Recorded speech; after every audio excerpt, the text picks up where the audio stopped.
All right, welcome back to another episode of Questionnaires from Instagram. I'm Taylor Thrasher. I'm his wife, Laura. So we have questions that I asked from Instagram in a questionnaire in my stories, and I tell my viewers on Instagram, hey, I'm going to answer these long form for YouTube. If you're just tuning in on YouTube, that's where these questions are coming from. If you guys want to ask these types of questions, you can either drop me a comment, and I'll try to remember to include them in the next video, or the best thing would just be to follow me on Instagram, taylor.thrasher.fit. Stick around for those stories. I'm going to start posting them weekly, and then you can drop your question in the box, and we'll answer it here on the tube, long form. I have my wife here because I just thought it would be fun at the time. We were in the car. I'm like, hey, ask us anything you guys want. That way I can start getting her a little bit more involved, because I think it's good to have two people's opinions, and the different gender definitely makes a difference in the answer. So, you ready to rock and roll? I'm excited. Awesome. Where's your phone? Right here. Okay. So first question, we don't need to get into it long form, but the other day on my Instagram stories, I was taking a morning walk, and I had on a sweatshirt. I believe it was a black American blue collar sweatshirt. So for Scott T. Collin, there's your answer, bro. American blue collar. It had the praying hands on it with the chain around it. Pretty sure that's what I was wearing at the time. The next question is, another one for me, how did you get your surgery covered by insurance? So recently I underwent a gynocomastia surgery that I talked about in the last episode of the Instagram questionnaire. If you guys are unfamiliar with gyno, go Google it. I got it done on one side. I'm still recovering. I got it covered by insurance because I told them that it hurt. And if you tell them that it hurts, then they're actually going to do something for you. In most cases, I believe. I think I may just be one of the lucky ones that actually was able to get it covered by insurance. But for the most part, they consider it cosmetic unless it hurts. And you know how doctors are with cosmetic. They're like, deal with it. How hard was it to balance life with family and fitness when you were in the labor union? Balance is hard to find. Like, I mean, even when I was just working in the union, you know, it was, my time was split, I think, between work and gym and meal prep, and at the time alcohol and stresses about finances and where we were going to take our family on our next trip, and if we were able to. And then I hired a mentor, and I wanted to get into the fitness space, the online coaching space, and so I literally dumped every free moment of the day or not free moment of the day that I had into it. I was booking sales calls on my 9 a.m. break, on my lunch break, on my way home. I was standing in the morning safety meeting, sending DMs to new followers and closing deals through text and DM. I was staying up till 10 or 11 o'clock at night. I was getting up at 3 o'clock in the morning. There was no balance. And luckily for me, I was in a position with my job that they tolerated me being on my phone as much as I was. But I think if I worked anywhere else with less rapport, I would have been fired. What are your thoughts on that time, that first 6 months to a year? I feel like you actually did have some sort of balance, and I felt like you prioritized things. Like, you knew that to get what you needed done in a day, you were waking up early in the morning, and like you said, you were doing your meal prep, making sure you had everything done. You were leaving the house early in the morning to get to the gym to make sure you could get your workout in for the day, for yourself, for your mental health, and then also for the new business that you were trying to start, so you made time for that. Then you would head to work, be at work, do your stuff there, and then come home. And I feel like, if I'm remembering correctly, you did give the kids the attention. Like, they were so excited, they'd run to the front door and see you, and maybe it wasn't as much as before, but I feel like you really did try to make an effort to see them and acknowledge them. But then, yeah, I remember, like, we'd put the kids to bed, we'd be on the couch, and you would be on your phone, or you'd be walking around the house trying to make phone calls late in the evening. Like, you would be, like you said, in bed at 11 o'clock at night. So, yeah, it was rough at first, like, getting started, but I do feel like, looking back, it could have been way crazier, but that you did try to control and balance it as best as you could. Yeah, no, 100%. Above average results requires above average action, and so I just sent it to the moon. And I love my kids to death. You know, I don't ignore them. Like, sometimes I'm like, hey, especially now working at home, daddy's working, go play, go watch your movie, go ask mom. But it's totally different now because I'm here Yeah. Especially right now, recovering from surgery. I'm here 24 hours a day. I don't Yeah. even go to the gym. But yeah, no. So I mean, I would come home. I would still play with the kids. We still took trips, Yeah. you know. But I mean, dude, the computer came, the camera came. We were filming content, editing stuff after the kids went to bed, filming workouts, Right. you know, hitting the gym, doing the thing.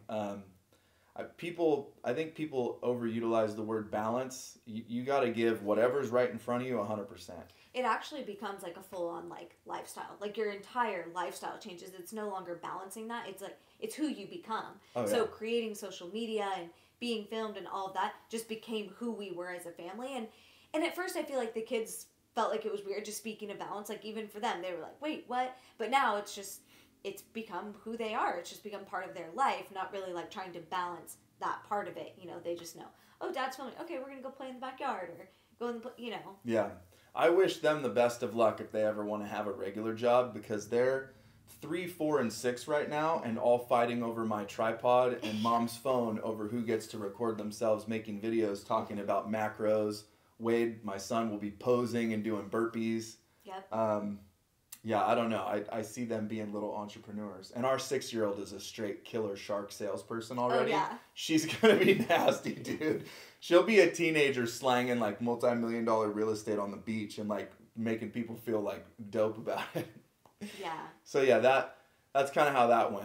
Yeah, social media, it ain't no easy play, man. It is a more full-time job than any of the multiple jobs I've had put together. It's 24 hours a day for sure. Yeah. How was it changing the lifestyle from cigarettes/drinking to fitness? So I, like a lot of people out there, I know a lot of people do the same thing. You'll get up in the morning, have your coffee, smoke a cigarette, go to work, you know, smoke on break, smoke in the truck, smoke at lunch, you get off, you go buy your 18-pack, you go home, you put it in the fridge, you jam to the gym, get your workout in, come home and drink beers. Like, fitness has been a part of that throughout the whole drinking and smoking escapades that I would go on, just because it was fun, you know, and my goals were, how would you say it, I think misaligned, but also misguided a little bit, and I've talked about this in other videos before. I knew what macros were, and I knew how to track macros and calories, but I was just tracking way too many because I thought to be huge, you've got to eat huge. And then just the people I was hanging out with, it was never, oh no, I'm not going to drink because of my fitness goals. It was like, I'm going to have fun and party too. And I think that actually happens a lot to people is they think like, oh, I've worked out all week, so I can go drink this weekend. Yeah. And they're like, oh yeah, I'm into fitness, I do all this. And they're like, oh, but I'm just never getting these results. And it's like, well, you have to step back and realize like, okay, the weekends off is only stepping you further back. And then smoking, you're not going to be doing cardio. You're not going to be able to lift weights the way that you would be able to. So yeah, a lot of people are like, oh, I'm into fitness, but they also drink and smoke. You're just never truly going to see your body's maximum results while that's still happening. They're living both lives. Yes. And there are a lot of guys that are jacked that'll go to Havasu. They'll go to Coachella, or they'll go to Stagecoach. They're jacked, they're ripped, and they're drinking and doing blood. We recently saw that in Vegas, like at the pool. We were talking with some people, and it's like, they looked great, but like, it was like mixed drink after mixed drink after mixed drink, and it's like, dang, like, you know, it's just... Here's where I was going with that. Number one, those people are taking a lot of stuff, right? Oh. For the most part, right? Yeah. Most people that have a really sick physique and they're drinking a lot, they're putting a lot of stuff into their body. They're on performance-enhancing drugs. They're doing the thing, right? The two people that we met at the pool, after a long conversation with both of them, they were actually just genetic freaks when it really came down to it, because they didn't eat right, they didn't train right, they drank, and their bodies were still like, I would have guessed totally differently. But yeah, so these other gym rats that are out there drinking and stuff at Havasu, they're taking drugs, but also they're probably really disciplined for 29 days out of the month, and then one day they'll go to the event and they'll get totally, I can't think of any way to say hammered without cussing right now. Yeah. But anyway, so I balanced it for a long time.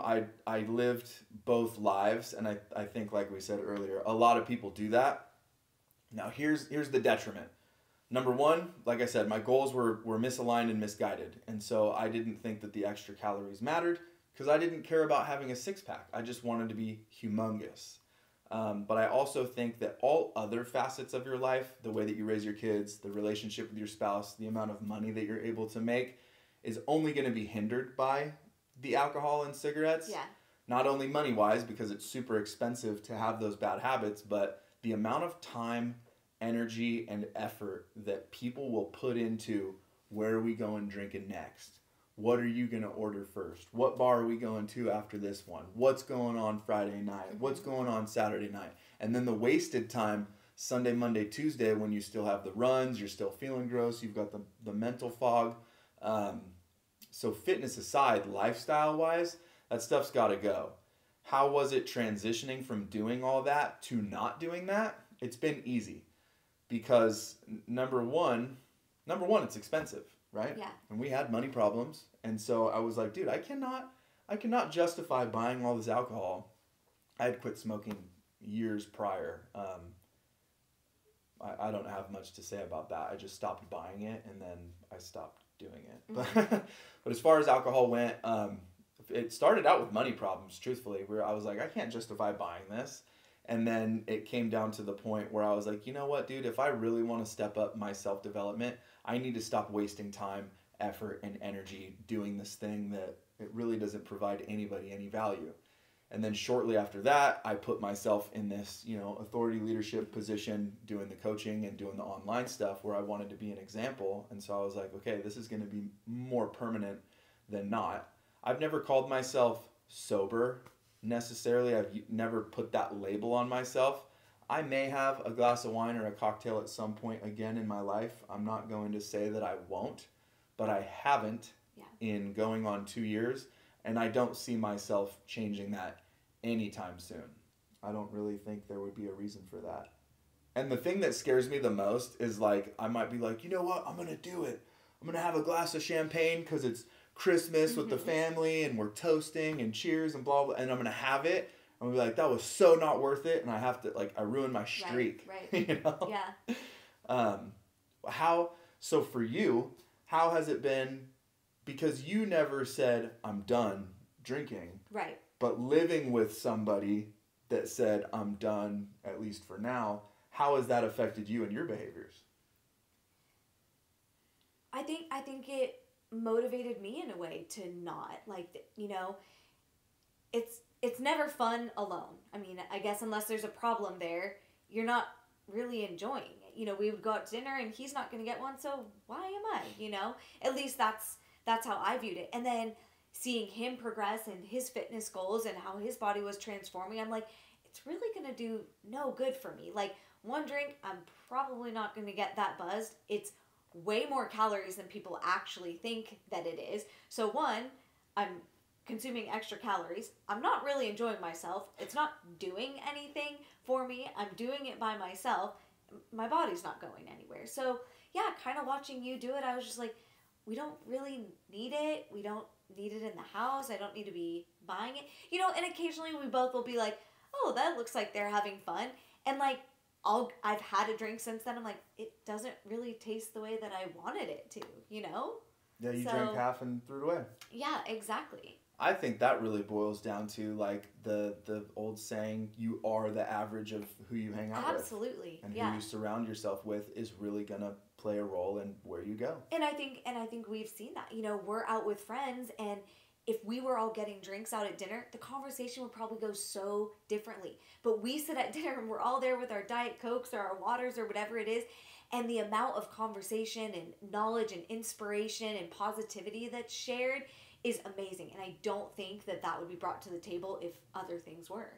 And aspiration. I feel like alcohol just kills aspiration. Like, people will talk big when they're buzzed or when they're drunk and talk about their plans, but to sit around at a table with people who aren't drinking and who have big aspirations and who have big goals and have done big things in their life, it's a way different feeling and it's way better, and I would pick that every single time. Absolutely. And like you said, you're sitting around, you're drinking, you get these big ideas, but you wake up the next morning and you feel so crappy that you are so far away from that conversation you had the night before.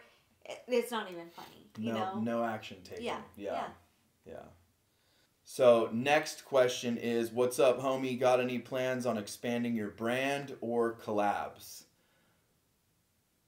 That's a good question. I think as of right now, I'm still just trying to build and grow the business before I get into like a bunch of different avenues.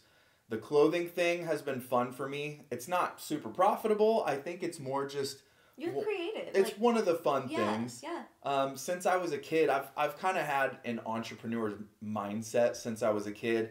I had a metal band in high school, and I was making shirts and stickers and CDs. That was one of the funnest parts. I remember when I was really little, me and my brother built some BMX jumps out of dirt in my backyard, and I was like making flyers like, I'm gonna charge people to come ride our BMX track, and I wanted to have shirts made for that. So I think part of that is just kind of like me fulfilling my childhood dream of like, I want to have the product, the branding, the little knickknacks, the hats, the shirt, the stickers, things like that. As far as collaborations, I don't necessarily have any in mind. I'm not saying that they're not coming, but I have events on my mind. I have more clothing and personal branding type stuff on my mind. But you're not opposed to certain collabs that would... No, not at all. Yeah. Podcasts, you know, different things like that. I think that's the best way that I have to answer the question. Yeah. Where do you see our personal brand going in the next couple years? Yeah, I think definite growth, like focusing on that right now and growing it, you know, bigger, trying to scale it a little bit larger. But I think, like you said, moving into the event space, hosting things where maybe other people that are in the same field or, you know, that work in mindset or business growth or fitness gyms, things like that could all come together and would be able to help people or other people that are trying to step away from blue collar or a 9 to 5 and they just need that push. So I think hosting events like that, I think we have our mind on some different things that we'd like to try to navigate and explore. I think that's the direction that we're going for sure.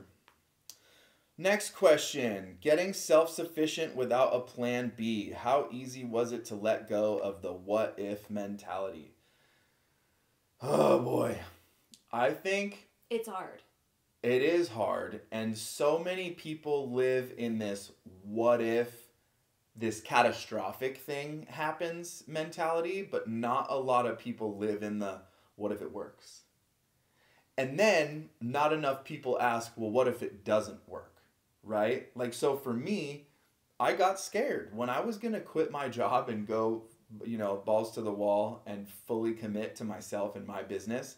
I was scared and I had a lot of what if questions, but I had buddies and mentors ask, what if it doesn't work? Like, just, I'm not trying to put that in your mind, but what if it doesn't work? I'm like, I guess I could come work here again.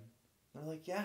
Mm-hmm. They're like, what if it does work? I'm like, my life would be better than it's ever been and than I ever dreamed of. And they're like, are you doing it now? Yes. They're like, then do it. I've recently gotten to a space and it's reversing the what if. So we sit here and we go, oh, like what if I quit my job and I go all in on this fitness thing? But now sit here and we go, what if we hadn't done that? So if you reverse the what if, because, you know, there's quotes out there that it's like 5 years are going to pass whether you do something or not. So what if in those 5 years you look back and you go, oh gosh, what if I really did bet on myself and go all in on myself? Like where you're sitting in that moment could be a totally different place. You know, and obviously it's scary, but that's the thing. Like I'm going to take the chance on myself, and what if it doesn't work? Okay, then I go back. You're not going to hold it. All right. While driving. Camera overheated. We had to get ready to go to a little lunch event anyways, so we took a break. Laura's going to continue what she was saying about what if it works. I forget where it was. She forgets where we were. Okay, then I'll go into what I was about to say. Dude, you could ask yourself, what if it doesn't work? I'm scared, blah, blah, blah. The scariest place to be is in the exact same place you're currently at 5 years from now. But that's exactly where you're going to be if you don't do things that scare you. Straight up. All right, babe. What's our next question? Let me pull it up. Oh, this one is for you. It says, Have you seen any difference, loss of muscle since your surgery or weight gain? No, I have not. I don't think I've lost any muscle because I haven't lost a significant amount of weight. I got my surgery done. I gained a couple of pounds, but I was very inflamed and bloated from the surgery and the anesthesia and all that. So I went up from 202, 203, 205 to like 207 pounds. As of yesterday, I'm back down to 203. I'm keeping my protein at 1 gram per pound of body weight. I'm keeping my calories at 1900, which is pretty darn low for my size. But because my activity level is close to 0, minus my morning walks, I'm still shredded and veiny. Okay. Trey would like you to drop a 3/4 cut crew neck sweatshirt. Dope. That sounds gangster. Yes. Okay. Cole would like to know, is it acceptable to drink diet/zero sugar soda drinks every day or just stick to water? Water's better. Make water your first choice. That being said, we both have an addiction to, I'm going to tell you the good ones. Coke Zero, bottom of the list. Dr. Pepper Zero, super good. Delicious. And then if you want one with no caffeine, what do we got? The A&W root beer zero sugar. But I want one right now. Very, very good. Bomb. Yeah. Bomb. Okay, so this one is a good one, but it's more for you. Test boosters, junk ? TRT, worth it ? Okay. I took test boosters when I was like 22. Like the natural herbal, like diesel tests. They're just big freaking horse pills. They're all like herbal. They worked then, but my natural testosterone was super high at the time. I've taken them more recently. Didn't notice the difference. TRT, I don't feel like I'm going to go knock down freaking walls like the Incredible Hulk, but here I am about 6 weeks in, and I don't have that feeling halfway through the day like my eyes are impossible to keep open and I need a nap. I definitely think TRT is important for men that need it. What about you, babe? Have you noticed a significant difference in my drive or personality since being on TRT? I do think so. I do think as far as business goes, it gave you like a boost and some clarity. I almost think that the pressure that you had before almost seems like the fun in you has come back. So I don't know if that's related to that or not. There we go. Body wise, yeah, I feel like some in like your upper chest and everything, but I'd have to really like sit and look at a picture since I live with you and see you every day. It's hard to like notice those changes. Right. Nothing glaring though. Yeah, it's not like you woke up one day and it's like your triceps were like ginormous. Yeah. But I also haven't hit the gym for very long on it. I've been recovering longer on TRT than I have. Oh my God, I'm zooming with my freaking thumb. I've been recovering on TRT more than I ever hit the gym on it. So this is hard to, just FYI for everybody, this is hard to like hold this dang thing and try and drive at the same time. All right, what's next before the camera overheats again? Okay. Oh, well, I'm going to answer this for this guy. He says, what kind of home goods do you guys have? The wife loves the white bowls. Our plates, bowls, and stuff are a mix between Crate and Barrel, Macy's, and Amazon. Good to know. Yes. What's the best time to take creatine? I used to think that it was pre-workout, but recently I've found that it's actually intra-workout. You're not supposed to take it with caffeine. I always kind of thought it was trivial. I've always taken it pre-workout, but I just saw something recently that changed my opinion. I don't think it's going to kill you when you take it, but try to take it intra-workout or with your post-workout instead of pre-workout. I do mine post-workout. I take pills, so it's just easier for me. I usually have a shake after my workout, so I usually just pop them with my shake. Boom, there you go. Yeah. Post-workout it. Shane would like to know, how and where do you learn about nutrition and macros? YouTube! The almighty YouTube has given me lots and lots of information over the years. Or you reach out to Taylor Thrasher and you sign him for a program and you are given everything you need to know. That would work for you. That's not where I got my information. I learned from YouTube. I learned from bodybuilders. I've had coaches in the past. I've had buddies that were bodybuilders that I trained with, that kind of laced me up. So between watching YouTubes and podcasts with doctors, I've actually read some books also. I can't remember the author of the book, but I've read books on it. I nerd out on that, bro. But if you need to learn about macros, I can definitely lace you up. Do you think in the near future you'll be going back to work with Local 12? Absolutely not, dude. Knowing what I know now and how easy it is to make, decent to large amounts of money from helping people and providing value to people, I don't think I could ever go back. The online space is it's too lucrative. If I'm working for Local 12, I'm on one job site at one time, doing one task at one time. Doing what I'm doing now, I'm able to help You're exchanging hundreds. your time for money and not helping anyone. Right. I'm able to help hundreds of people at once. I'm able to reach people across the world. I've had clients in Australia, across the pond. I've had them in Canada. There's no way I'm going back. All right. This is a good one. How many close people got dropped after getting sober? Family and friends. So family, sober, I would say none. Family. From ditching alcohol and stuff like that. Yeah. Do we hang out less? Do we hang out differently now? Absolutely. Yeah.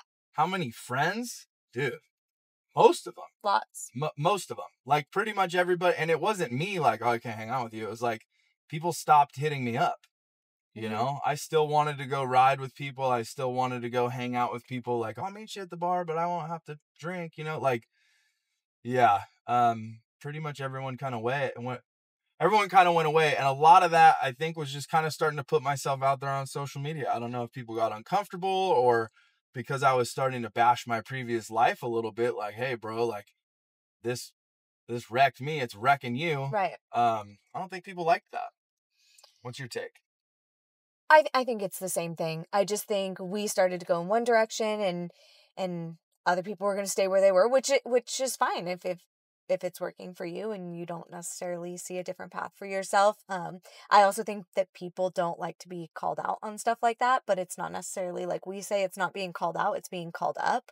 So just think better of yourself, do better for yourself, Accountability feels like an attack until you're ready to change. So just keep that in mind. Okay. How was your recovery from your surgery? Working on it. Mm-hmm. I think he's been pretty good. For him, it's been hard because he's a very active person and the doctors and nurses really stress the importance of being still, not overdoing it. You can't have fluid buildup. There's always that chance of getting a hematoma or, other things that can go wrong. And so I feel like for you, that's probably been the hardest part of it all. But, I feel like as far as pain and stuff like that, you've been totally fine. It hasn't been painful. Yeah. It's a little weird, but yeah, not being active sucks. I'll tell you that. Holding this camera like this sucks too. I should have brought a selfie. Well, last one, it says, I love how much you adore your wife. Love your relationship convos. Love your thoughts. Hey, thanks. We love each other. Yes. There should be multiple pages of questions. Yep. Okay. Yeah. Is that all of them? Yeah. Oh, wow. Okay, there should be one more screenshot. I know some girl DM'd me. Okay. Why do some people state eat more volume, and then people like yourself and wife keep it simple with no snacks, etc., and very low? Hopefully my question makes sense. Or why would macros be changed up? When do you know you need to do that? You want to touch on that first? Yeah. So, you want to hold the camera? Sure. Okay. Here, I'll hold this. It is kind of difficult to do. Yeah.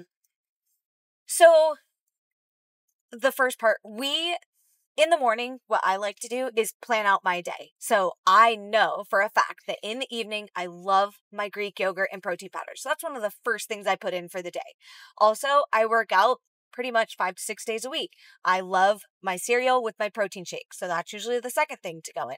And then we usually discuss dinner and lunch, and then I plan accordingly. As far as macros goes, I have a certain goal right now. I'm trying to put on a little bit of muscle and body weight from where I was at. So I adjusted my macros accordingly. That sometimes you do need help with. You need to figure out what your body maintenance is, and then you can go up and down from there. Also, snacks and stuff like that, most of the time aren't going to do anything good for you. So that's why, as far as snacky things, we don't really consume things like that. Snacks that we will do would be like celery and carrots with the Greek yogurt and the ranch packet, or like I said, Greek yogurt and protein powder. Things like that make up good snacks and they taste good. Or an apple. Yeah, okay. An apple, a handful of grapes. So my take on that, the reason that you need volume of food, so here's what happens. A lot of people eat not that much. They might eat 1 meal a day or 2 meals a day. But if you're eating McDonald's or In-N-Out Burger or a Chipotle bowl with like 8 ounces of guacamole on it, you're getting like 2,000 calories or 1,500 calories in one sitting, right? So there's not a lot of volume there. It's one meal that has maybe a day's worth of calories. Like you're eating what, 1,500 calories a day? Yeah. I had In-N-Out the other day. I calculated it was like 1,600 calories, like one meal that I had. So if you can eat smaller measured amounts throughout the day, whole foods, so vegetables provide a lot of volume for not a lot of calories. Fruits are going to do the same thing. They're going to provide you with a lot of healthy carbohydrates with fiber to offset the natural sugars. If you're eating, 6 ounces of protein like grilled chicken or ground beef or something like that, it's going to fill you up. You eat those smaller measured amounts of food multiple times a day. And the way I see it is that's going to speed up your metabolism because Absolutely. you're consistently stoking the fire, right? And there's a lot of people that are going to disagree, especially the intermittent fasters, the OMAD, the 1 meal a day people. But in my experience with my clients, so many people come to me, they're like, I eat 1 or 2 meals a day and I weigh 300 pounds. What's going on? I'm like, you need to eat better whole foods that are going to provide you with that volume that you're talking about. You need to eat more often so you're constantly stoking the fire of your metabolism. You need to make sure you're getting in your protein. Nobody gets in enough protein. And that's the thing, though, is it might not look like very much, but I guarantee you when you change from snacky or lean cuisine, microwavable things, or eating out, and you get to whole foods measured out, most of the time when you're starting out, it's stuff that you won't even be able to finish. Because you sit down to a bowl of ground beef and rice in the measured proportion that you're supposed to have. Oftentimes you're going to have to get up and walk away, which is why sometimes for clients of his, or what we'll even do is take that lunch meal and split it up so that you're eating maybe 3 ounces of chicken and rice at this time and 3 ounces of chicken and vegetables at this time, because it is a lot. I have men start on my program eating less than 2,000 calories a day, and they're like, how am I supposed to eat all this? You know what I mean? Like, It's wild. When you eat a diet primarily based from whole foods, right? You get your volume from vegetables, you're getting enough protein, 150, 200 grams of protein a day. That's going to fill you up, and it's going to be hard to get in the necessary amount of calories. I have guys losing weight that are like full. They're like, I don't even feel like I can finish this food. And it ramps their metabolism up to where we can start losing weight, right? They maintain muscle, they burn body fat. That's the goal of it. And then you were talking about why would macros need to change? Okay, I'm going to put you in a scenario right now. You hop on my program, set you up with a meal plan. You start eating. You start getting more energy, you start feeling better, you start looking better you start looking better in the mirror, your pants are falling off, you need to buy a new belt, you need to buy a new pair of pants, you're loving it. Well, at a certain point, once you've lost 10, 20, 30 pounds, we're going to have to adjust your macros because your caloric needs are going to be less. You're going to need less calories, right? You're not going to need as much protein because your body weighs less. So if we are shooting for 1 gram per pound of body weight in protein, you're not going to need what I started you off on. That's when we would need to make an adjustment. The ratio may not change, but the quantity of your calories and macros will change. Yeah, they call it like a plateau. Eventually, at some point, at a certain level, your body will stop responding to it. So in that case, and then based on your goals too, there's some people that are super, super skinny and they want to gain weight, or people that want to build muscle mass. Like for guys and girls, there'll be like a bulking season and like even a shredding season. That doesn't mean you need to get down to 8-10% body fat. It just means less than what you're at now. And so you adjust your macros accordingly. Like I'd often say, like for us during the winter, our macros that we're set at are probably different than when springtime comes around. 100%, because the goals are different. Yeah. Sweet. And that was the last question, wasn't it? Awesome. I've really enjoyed this. I've loved doing this, especially with you, babe. I'm glad that you were able to get involved today. Sorry it's on the go. Sorry the camera died. Sorry it's been a week or so since I posted that thing on Instagram. I have a plan in my mind to make sure that we don't go this long between question and answer being delivered to you folks. But We appreciate you. We love to be here. We love to help you guys. Absolutely love it. We love to answer questions, spread knowledge, spread the love, spread the word, spread the message. And just not just fitness too, like just personal growth, self-development, mindset. Our lives have changed so drastically in the last year and a half because of one decision that we made, right? Yeah. And then another one decision after another, right? Self-development, getting out of our comfort zones. We're about to do it again. It's a good life. You know, you don't have to be stuck. If you don't follow me on Instagram, I know I said it before, but it's taylor.thrasher.